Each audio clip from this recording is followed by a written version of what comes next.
Welcome everyone to Bonifabcustom. This video is going to be an update to my previous video on building an awesome ribbon burner forge. Now, I've been using these forges for many years, but I have upgraded and changed a few things. So I'm going to take this time to show you the changes and the upgrades. So if you're in the market to build one yourself, then I know it's going to work even better for you. So let's take a look at the old one.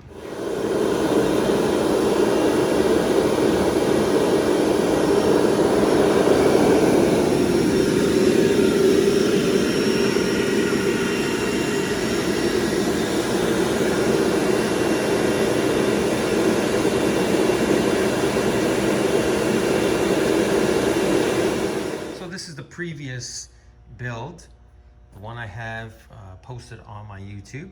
Now this has been used for years, and forging and forge welding, and you can see it's taken a beating. But things that haven't, I guess, changed or got wrecked is the ribbon burner itself. You see it's in perfect condition still. The concrete or the refractory cement, not cracked at all, perfect. Now, the only things I changed on my new ribbon burner forge, or the new style that I sell to the public, is especially with this front plate here, I went with a 1/8 plate, which is way too thin for all that heat that's coming out of here. And you can see over the years, it just kills the steel, and you can see now it's just really thin there, warped. So what I've done is I changed that to a much thicker piece of steel. So if you're building your own, the thicker material you can use on here, the better. I'm using at least a 1/4 inch thick up to 1/2 inch thick on just the front. Now, another thing I've changed is the actual base, how the bricks are in the base. So I didn't stagger them. I actually used one row of bricks just straight across going through.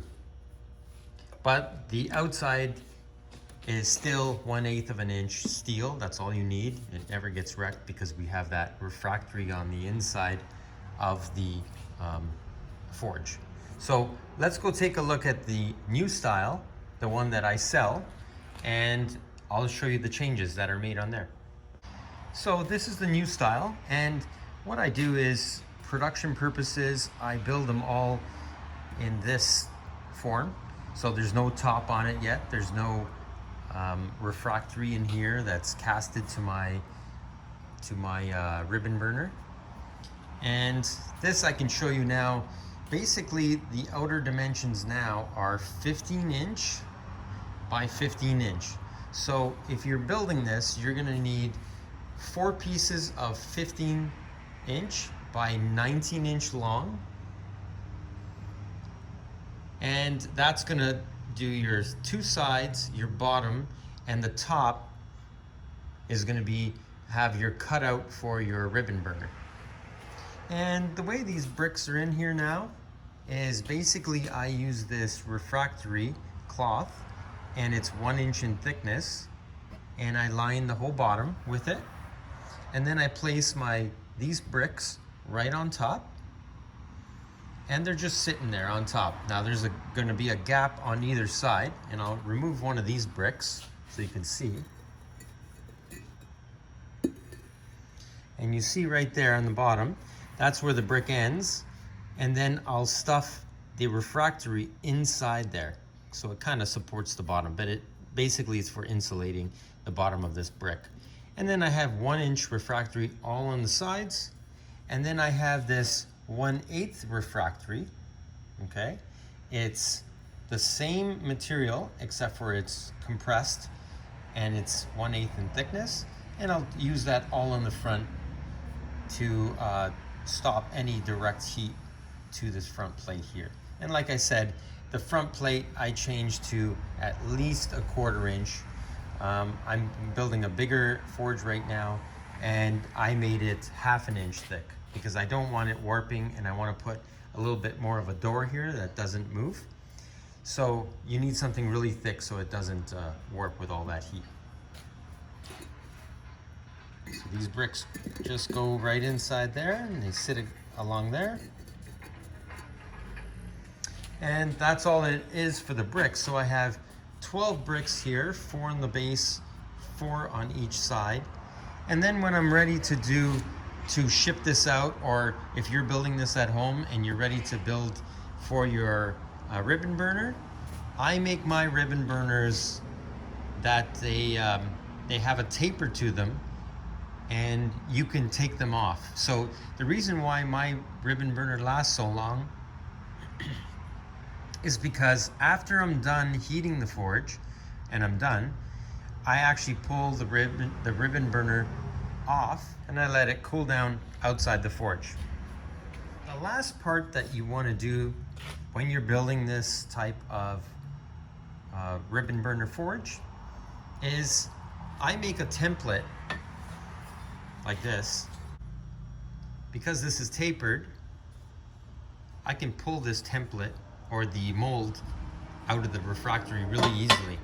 So the way I pour in the refractory in here is I make a plate like this that fits inside the bricks. So I'll take this plate